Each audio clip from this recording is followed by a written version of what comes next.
So, i-explore na namin yung Old Salem Museum. Hi, come on in. Welcome.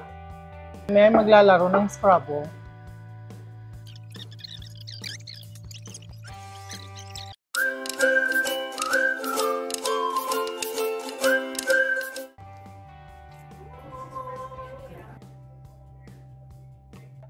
So, nandito kami ngayon sa Salem Museum.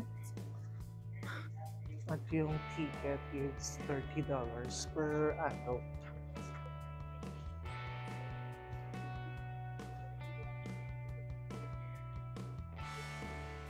Yung wagon like so, ito yung map na gagamitin pag pumunta kayo dito sa Salem Museum. So, may trades district and then may gardens and residential district. So, pupuntahan natin ito lahat dahil ang mahal-mahal ng entrance fee.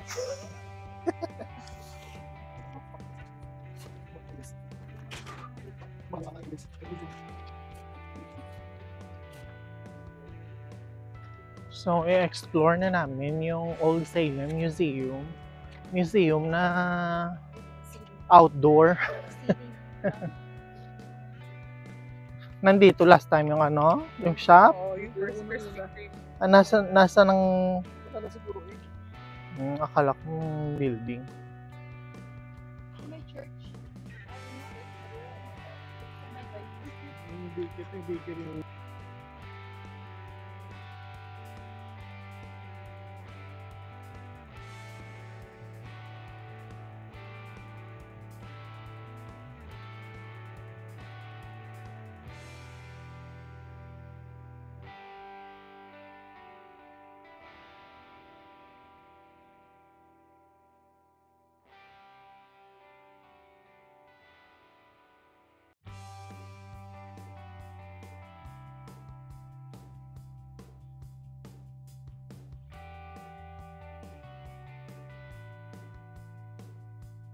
Punta tayo sa bakery nila. There it is. Hey, they still look the same like Ayan.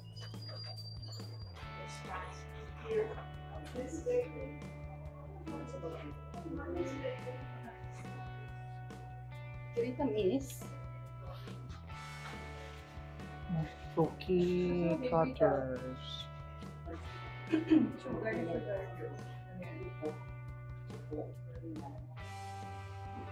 Sino yung mas pwede tayo? Pila niya? Kit Kat.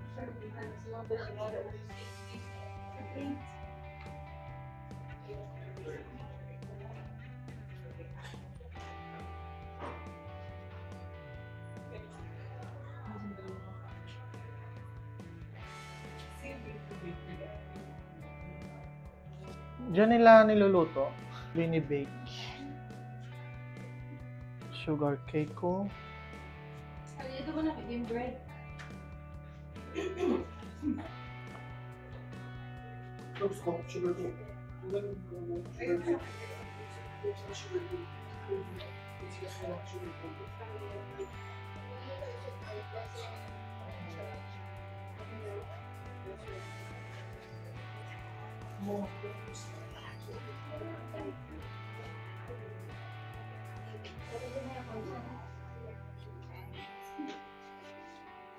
yung bakery nila.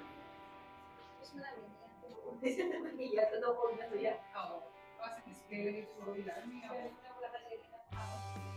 Ang bango ng ano nila.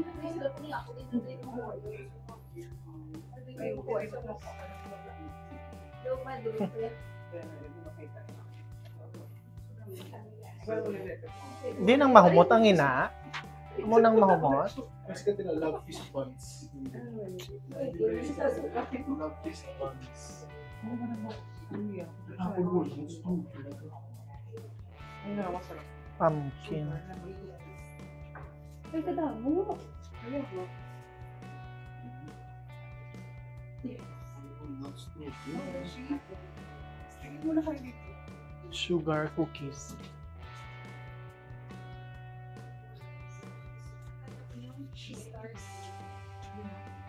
Alam ko naman sarap yan. Oo, sa Eh, ganun. gusto ko rin yun.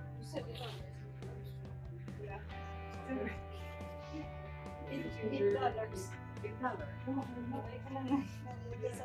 $11 ulit mo.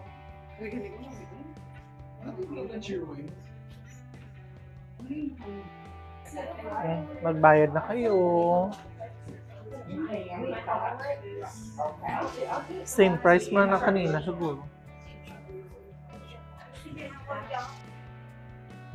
Pang Jose Rizal pens.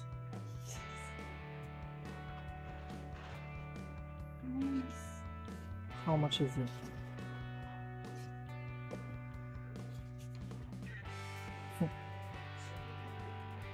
$48.99.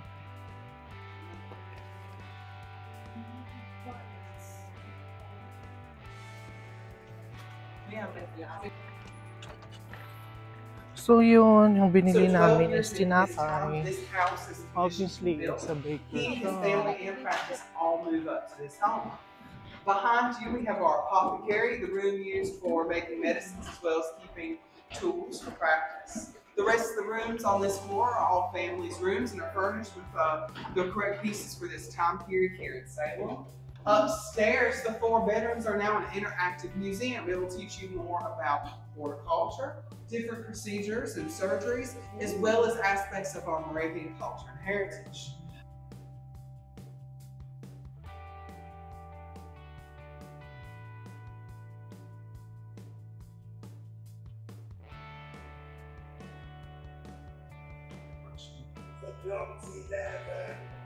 After you're done upstairs, you're more than welcome to venture down into the cellar. Just know it is not a torture chamber. We do not keep dead bodies down there. It is a place to store food. I must preface. Also out back we have a bake house, wash house. That is for baking and for washing. And then we have the only foundations of an enslaved dwelling left in the entirety of Old Salem in this backyard.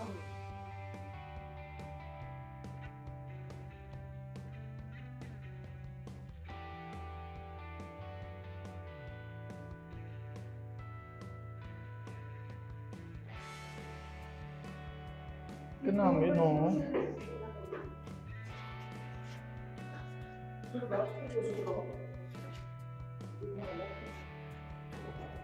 Doon tayo sa exit. Wala rin mga exit. Wala, dalo, muna sa hagdan. Babaw. Okay kasi na. Magaling kasi na.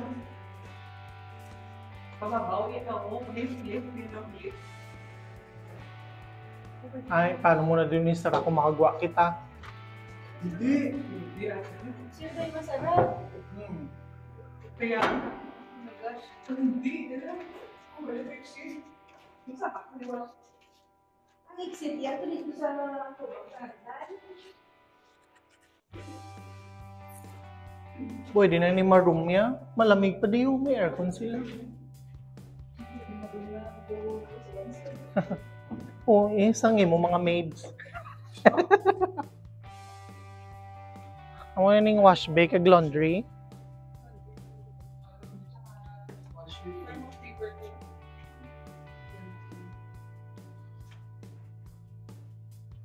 There were 2 ages of 14, there are 70s. The 14 to 21-year-olds, they're in here to learn an apprenticeship, a trade of their choice. Your next group of men are your men who finished their apprenticeship, they're making money with their trade now, and they are making a little nest egg before they get married. You gotta go in proper, you gotta ask for marriage, because the women were allowed to say no, and there were no forced marriages. Your next group of men are your bachelors. They're not getting married, they're good, they're chilling here. And your last group are your widowers, and they are here after the life exploits, they typically have no family to go to. We have 65 boys and men in here at the time, and women were not allowed in this house at the time. So the men are cooking, cleaning, and working together.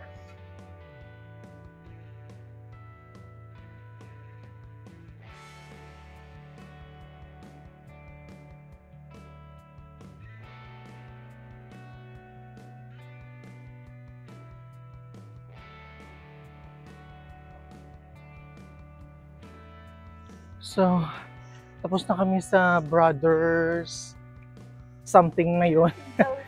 Single brothers. Single brothers house. So, next stop namin is, I don't know. So, pasensya na kayo kung bawal mag-video. Picture-picture na lang muna. Come on in. Welcome. This is the John and Christina Vogler house. How are you today? Good. And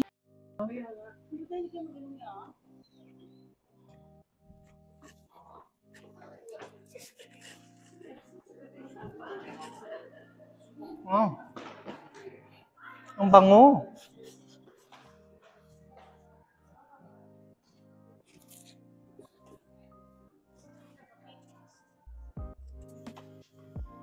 Wala nyo din dala yung tinapay. Cute, cute. Do you have cold drinks?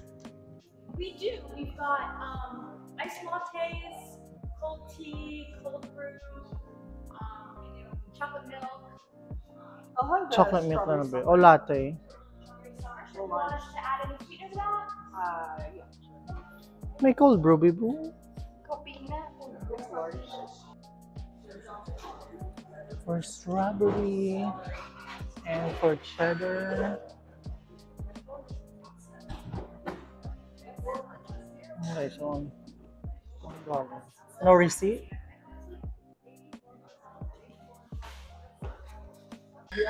Kami ay maglalaro ng Scrabble. Yung first na ano, ganyan dyan. Hindi ko alam. Then I think mo, Wala dyan, no?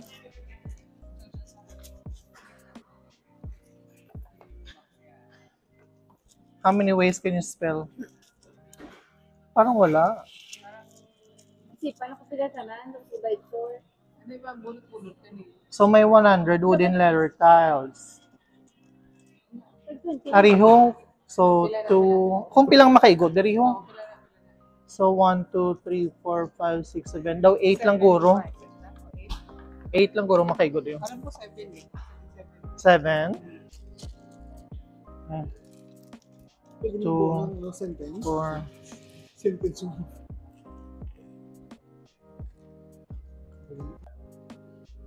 Seven tiles lang ba? 7 lang. Okay, 7. Okay. Sino muna? Last person na po yung Alcohol nga.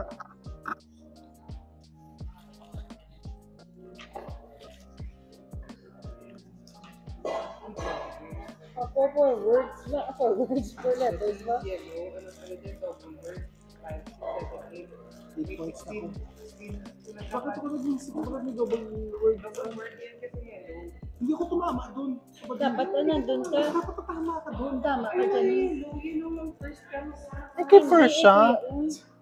Kaya sabi mo Wala dear. kayo dyan. Hindi ka muna, hindi ka mag-double word pag yung isa. Whatever. Kung nakatama si dyan sa blue, double A. Oh, bahala kayo dyan. Oh, ikaw na next. Kahit sila. Doon ang apat, di ba?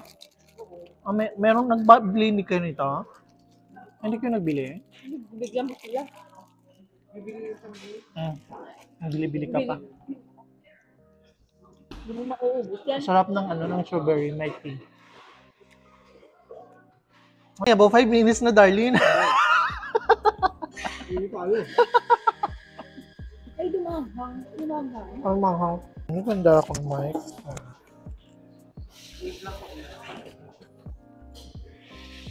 Ginaisip-isip niya pag ginadabi, wala may nag-ano. May nag-ano sang may points. Ari nga parang, double letter score ako ha. Double yan. Ayun Double letter lang, ano lang yan. Double 3, 6, 7, 8, 9. So 4, 9. Ilan ka? Tinalo ka ng pet course. Past tense ka pa.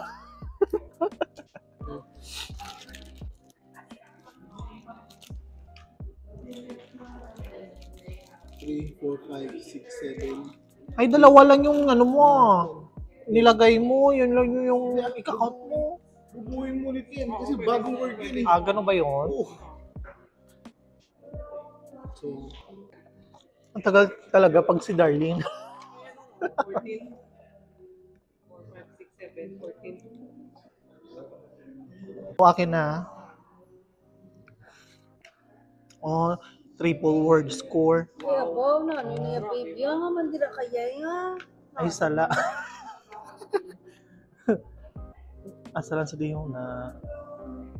Gikuha ko niya. Wait lang. double word pala ako dapat. Yung first ko na word, double word pala talaga dapat yan. Ay, maniwala sa akin eh. O akin, oh, triple word score. Ano na? Grabe ka naman. Draft.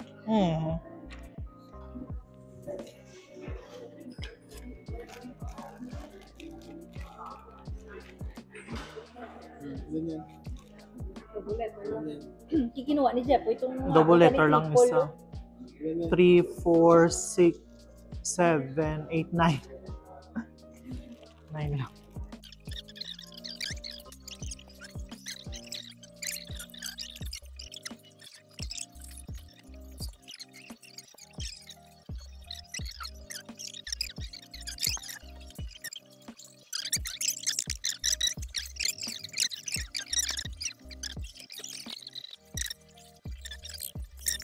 So, 6-12. Kulang yan. O, Kulang ba yan? 8. Ah. Ilan ka ba? 6, 8, 3, 4, 6, 7, 8 lang. Ay, Oh, may lay paglidi ho. Lay kag AI ho. Sige, pasok. A and A. Lay and AI. Ayun yan. Ayun so, yan. Ambot. Double oh. Double. Kung magyapong per 1, 2, 5, 6, 7. 14 na lang. Sino panalo? Ikaw? Si Jasper, anong calculator mo? Panalo pa si Darlene. Ay, daw pa sa 202. Panalo ka pa. 202 ka pa. 202. By 2 points. Nag-skip kasi ako ng You one beat turn your eh. husband. Hay, kung wala mo ito, gimutangin mo. And saan wala ka naglaos. Ano yung tayo hindi ko man letter? Yan ang tao yan.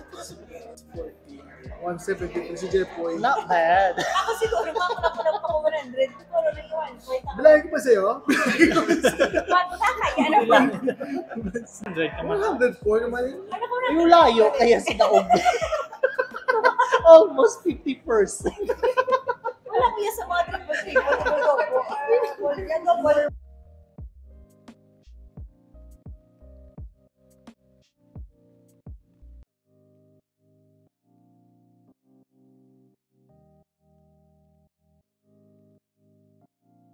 Let's eat. Ang sarap. Wala pa Buhos mo yung dressing mo susunod. Ha? Buhos mo yan. May binabuhos ba? Kinaon dito sa Para main street magandang na dressing. balik-balik na damo-damo. Wala ka lang. Ano ba ito makanan? Ang sarap ng shrimp. Parang ano? Parang... Ang tawag siya ako. Grill din na beef. Doon manok akong kaon niya. Naman. Punta kayo dito. Authentic na authentic. Sarap. Bigyan ko naman. Wow, vlogger na vlogger.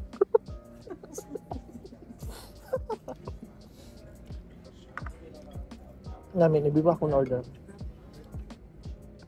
Ano ka? Uy, sige. Ano pa tayo in-order? Hindi siya nalagyan mo na ito ng Sarap. spicy. Sarap yung spicy nila.